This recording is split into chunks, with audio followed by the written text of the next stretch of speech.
آیا شما از جمله اشخاصی هستین که درس میخوانید ولی یاد نمیگیرین؟ روحی 1399. آیا شما یاد فراموشی پیدا کرده اید؟ و یا هم شما درس خود را میخوانید ولی بعد از مدت از حافظه شما پاک میشود؟ پس با این روش ها شما میتوانید خود را از این مشکلات نجات بدهید. اولین اقدامی که شما بتوانید درس را درست به خاطر بسپارید نکته برداری هست. یعنی وقت شما در صنف درسی و یا هم در حال مطالعه و فراگیری درس هستین، کوشش کنید که فعال باشید و از درس نوت‌های مهم را نوشته کنید و یا هم بیرون نویس کنید. این برای شما کمک میکند که شما بتوانید درس را به خاطر بسپارید. همیشه کوشش بکنید درس را تکرار کنید.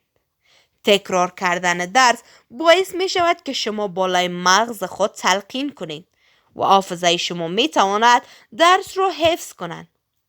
تکرار 5 الی 10 بار می تواند درس را به شکل کلی در حافظه شما خاطر نشان کند. وقتی می خواهید درس بخوانید، بخش های مهمش را به زندگی و اطراف خود ربط بدید.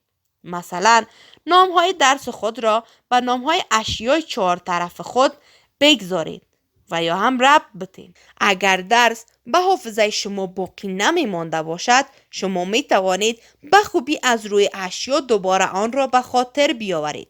وقتی کتابی را شما مطالعه می کنید و می خواهید بخشای مهم آن را حفظ کنید و کتاب هم حجم زیادی دارد و نمی توانید آن را حفظ کنید، پس از لاینر استفاده کنید. یعنی این که بخشای مهم آن را با قلم توش و یا هم لاینر خط بکشید تا بتوانید به راحتی خط را پیدا کرده و حفظ کنید.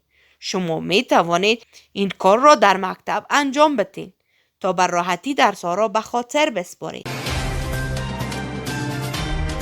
د افغانستان نړۍ او سیمې د مهمو خبرونو، پیښو او جریانونو په اړه د تازه، پر وخت او دقیقو خبرونو لپاره د روحي ویبپاڼې د یوټیوب چینل لایک او سبسکرایب کړئ ترڅو زموږ نوي او تازه ویډیوګانې پر وخت درته ورسیږي.